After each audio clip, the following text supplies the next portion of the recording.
And there's more out on radio these days. It's amazing, man. I turn on the radio and I feel like just shooting it. And I think they're just trying to be clever, but it's just really, really backfires. It's really stupid. That was a few years ago. Whoa. I know. That was really stupid. Stuff like that does not age well.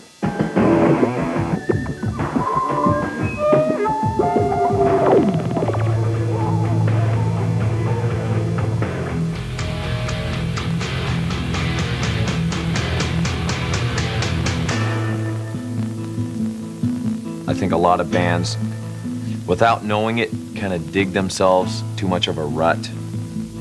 They're just a little afraid to expand or to take a step forward. I don't think we've ever been afraid of that.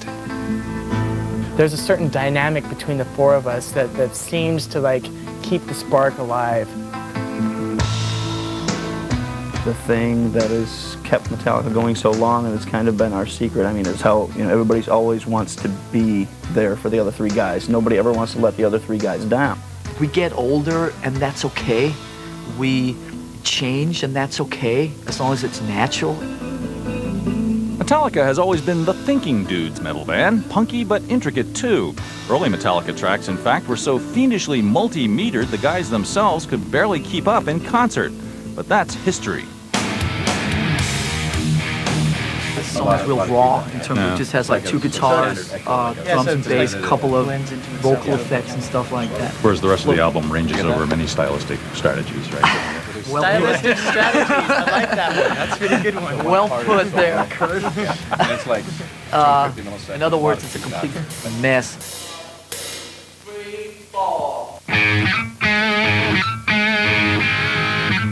With its last album still on the Billboard Top 100 chart 5 years after its release, Metallica has stripped its surefire sound way down for an unusual new album called Load. There was no big plan in the end on how they were all supposed to sound, so we just concentrated song by song and just let them go. Every song evokes a certain type of mood. It's not, you know, consistently just like pounding heavy metal thunder all the way. James, Kurt, now even at me, oh man, this is an old band. We're taking precedent here. Lars is listening to all of us at once.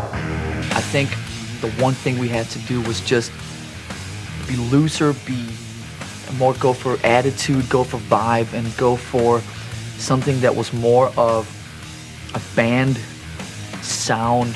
I think listening to some of the earlier records, it definitely sounds like the Ulrich Hetfield experience. The Hetfield-Ulrich experience began in Los Angeles in 1981, a time when glam was king, or queen, and two young locals found themselves united in dismay, angry young singer James Hetfield and transplanted Danish drummer Lars Ulrich. I came from Europe. I was listening to a lot of the European stuff that was going on at the time. I landed in the land of REO Speedwagon and Styx and Kansas. I'm just going like, ah! We loved punk music, and it just didn't have enough musicianship to it, so we basically added some. Hetfield and Ulrich hooked up with Dave Mustaine, a speed demon guitarist with a major mouth, and brought in bassist Ron McGovney to form the maiden lineup of Metallica in October 1981. People came to our gigs not knowing what they were expecting. They'd come to that club no matter what, just to hang with their friends and see who's, you know, looking prettier, you know, that night. And we got very annoyed with that, and we'd sing louder and play faster, and that's kind of how I think it helped develop our style.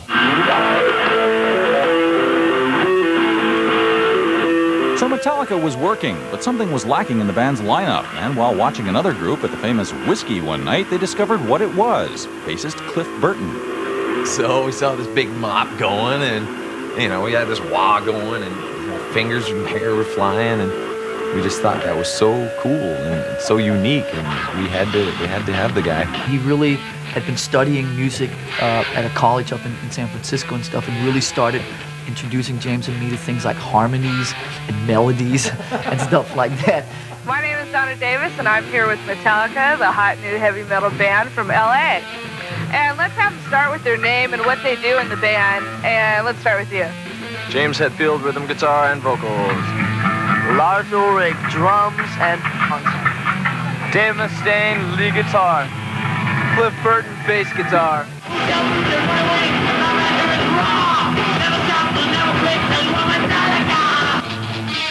By this point, Dave Mustaine's enthusiasm for cocktails was driving his bandmates nuts. So after securing a record deal and heading for New York to make their first album with metal promoter Johnny Z, they decided to take action.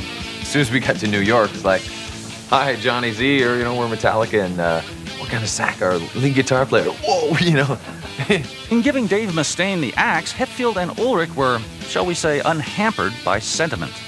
We had booked him a bus ticket like 10 in the morning, and like at 9:15 or something, it's like, Dave, wake up, we gotta talk.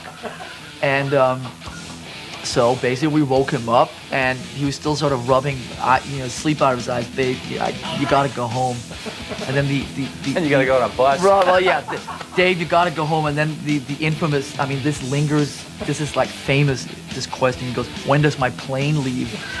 And Dave, well, here's part 2 of the bad news. So basically, you just got fired and you have 4 days on a Greyhound bus clear across America to sit and revel in that. I initially got the call on April Fool's Day, so that was an April Fool's Day joke. That was on the can. About midnight, Kirk shows up and he sets up his equipment. This is actually the first time I'd ever been out of California. Really? Yeah, I was scared of this. And it's like New York. It's like, wow, this place is really big and dirty. The first song we played was Seek and Destroy, and we got to the guitar solo, and 10 seconds into it, me and James just looked at each other, and that was it. Done. End of story.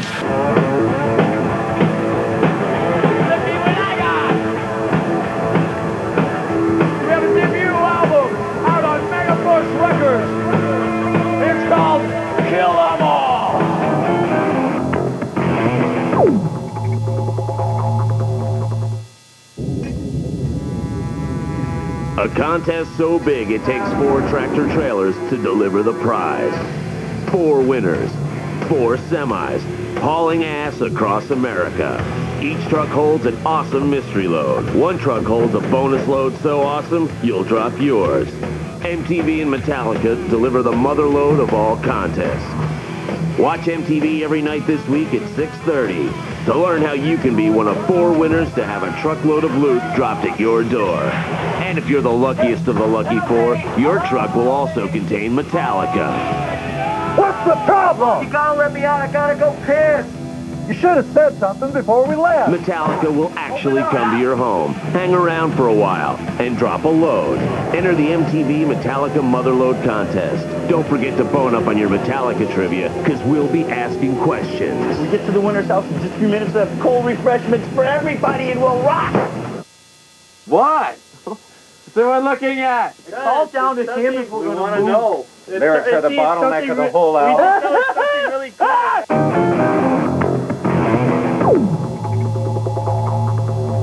On the way to somewhere is always the best time you can come up with lyrics. So, like a paper right there, ready to write away, and little pen handy right there.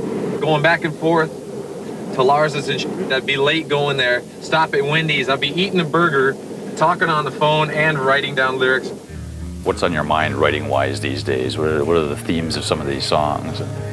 Themes lyrically? Yeah. Vagueness.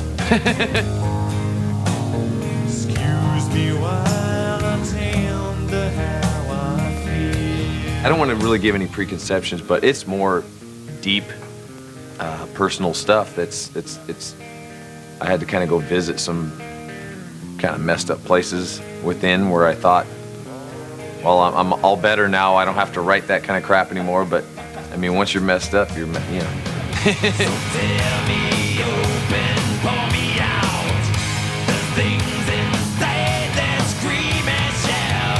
So hold me until we sleep. A lot of those old records were so thematic, and there was all these visuals and all these major, almost, just messages and all this kind of heavy-duty political stuff. And we really got kind of bored with that. And I think at the same time, James felt more comfortable opening up and letting some of his really innermost bizarre stuff out. I just wish that people would just like go past, what they think Metallica is about, heavy metal, thunder and lightning, Satan, and listen to the music. There was always in harder rock a kind of a thing about you could never stray. We've always strayed and all over the place. Metallica started straying on its second album, Ride the Lightning. The band had signed with new management and a new major label, and it wasn't about to start bowing down before the usual hard and fast metal stereotypes. In 1984, when we put a ballad, Fade to Black, on our second record, I mean, people were freaking, okay? And we just said, right there, this is how it's gonna be. There are no parameters that keep us in. Releasing its third album, Master of Puppets, in 1986, Metallica embarked on a career-changing tour with metal god Ozzy Osbourne. The Puppets album rose to number 29 on the Billboard chart, and with this success, the band soon found itself answering to the inevitable charge of selling out. We do what we want to do, you know. If they consider that selling out, then whatever.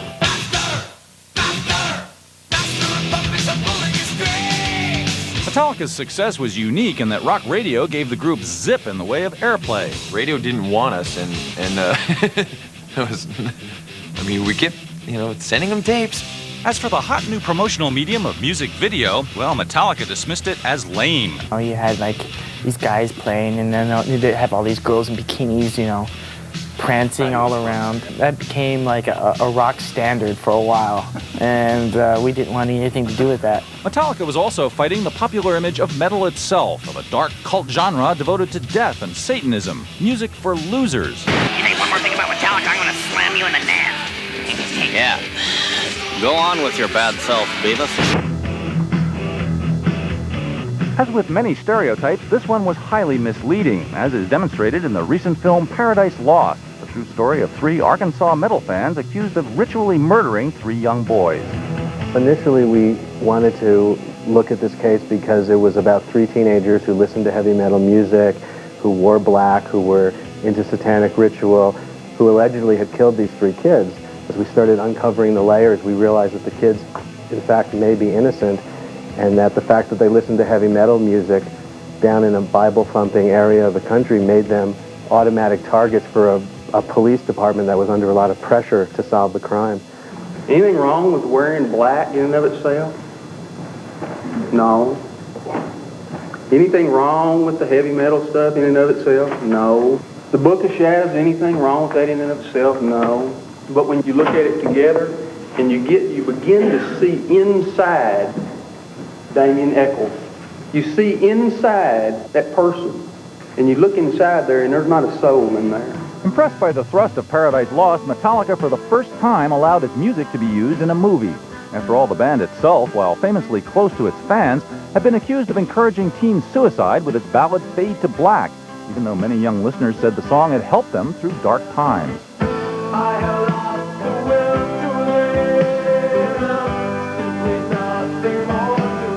Once you start worrying about what other people are going to do if you do something, and what ifs, all these what ifs they mess with you inside, and you can't really be honest with yourself. So it's not a great thing when it happens, but I don't know if we're the cause of it. A ton of bad luck struck Metallica itself on September 27, 1986.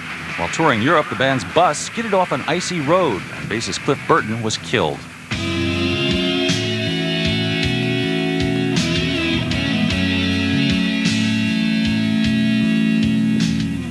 Did the band think at any time, like, maybe we should take 6 months off? No. We knew that if we did that, we'd probably start wallowing in our grief and depression, so we unanimously decided that we should just keep on working. Double-edged sword of that was that it was like whoever we got in the band would be at the receiving end of torment and torture and for years to come, just because he was the replacement for Cliff. That lucky man turned out to be Metallica fan Jason Newsted, plucked from the lineup of a Phoenix band called Flotsam and Jetsam. Hey, let's go. Just because he was in the mix, now he thinks we have to wait for him. Good. Okay, guys.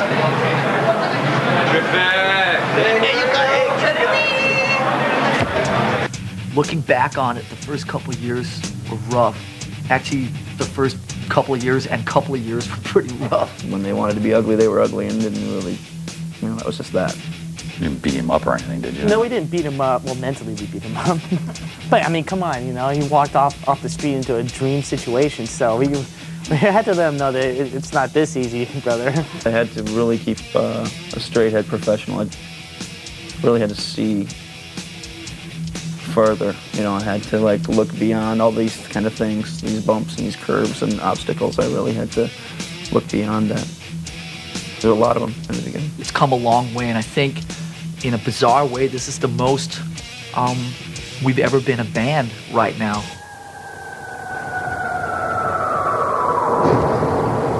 What is democracy?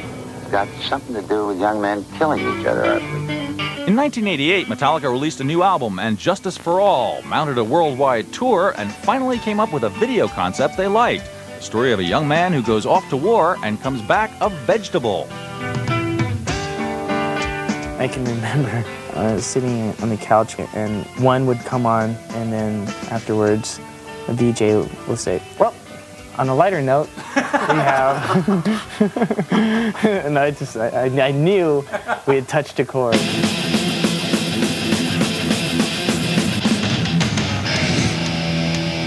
And Justice for All was nominated for a Grammy Award, although it famously lost out to Jethro Tull of all acts. But the critical tide was turning, as even New York Times writers began hailing Metallica's complex arrangements and pointed lyrics. Hey, look. We're in Rolling Stone, isn't that exciting? See? We made it into Rolling Stone. We've peaked. Can only go down from here.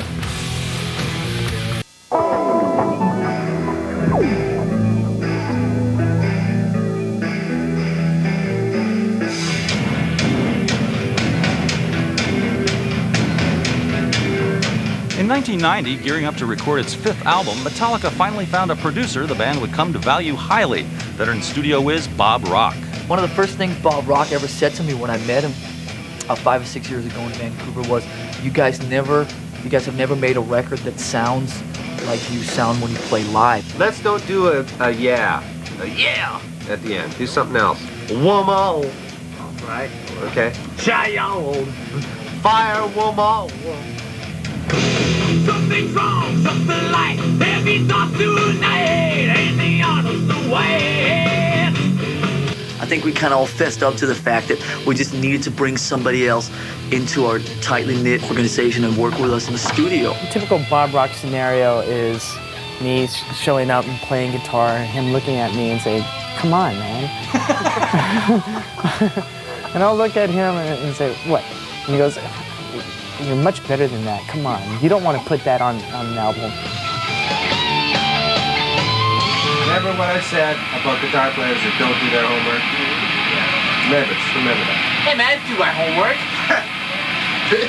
I do, man. It just doesn't work.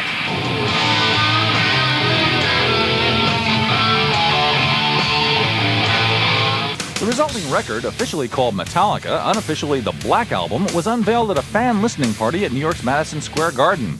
And it was a smash, going to #1 and finally winning a Grammy Award for Best Metal Album. Let's see, I think the first thing we got to do is, obviously, like you guys were expecting, is we got to thank Jethro Tull for not putting out an album this year, right?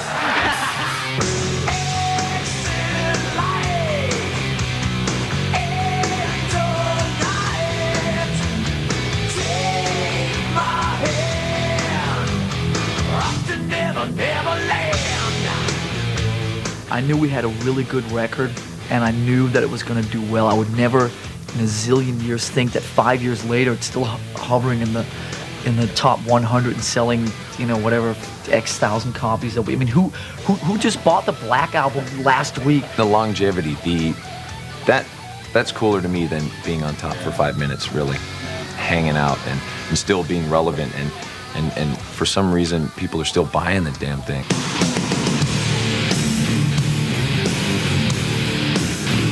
The unending popularity of the Black Album wound up keeping Metallica on the road for 2 whole grueling years. Hey, I'm your life. I'm the one who takes you there. Hey, I'm your life. I'm the one who cares. If you at gunpoint forced me to name one gig that stands out, I'd probably say the gig we did in Moscow in 1991.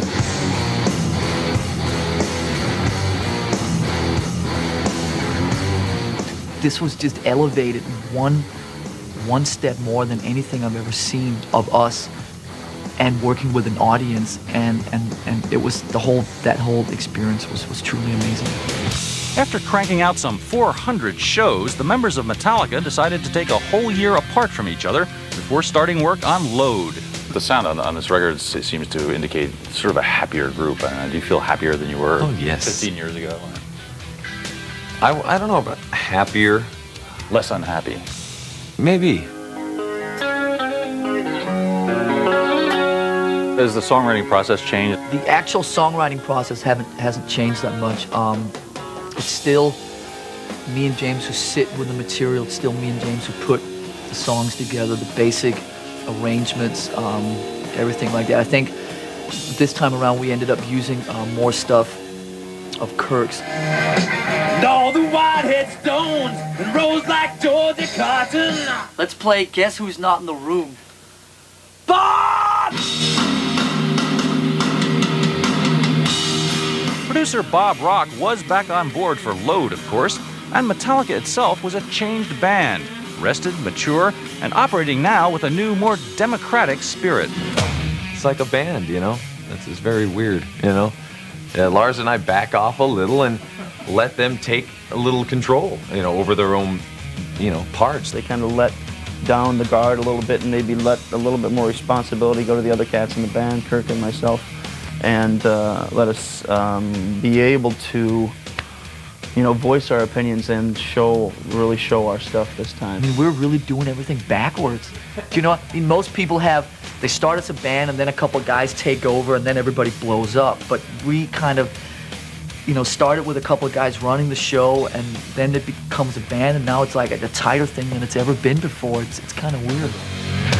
Not only is Load a major stylistic step for Metallica, but so is the band's choice of a venue to promote it as headliners on the earnestly alternative Lollapalooza tour. We're going to reach a lot of folks that we didn't before and gain some respect from some people that we didn't before. And we're real happy with the songs. We're real proud of them. And that's going to make a big dent in a lot of people that maybe had their doubts, and that makes me happy too. Musically, I think we're in a position right now where we could go anywhere and people would not necessarily maybe like it, but at least respect it. And I think that's important. And at least understand that we have a desire to keep pushing the boundaries, and the only thing that will limit us will be our own imaginations.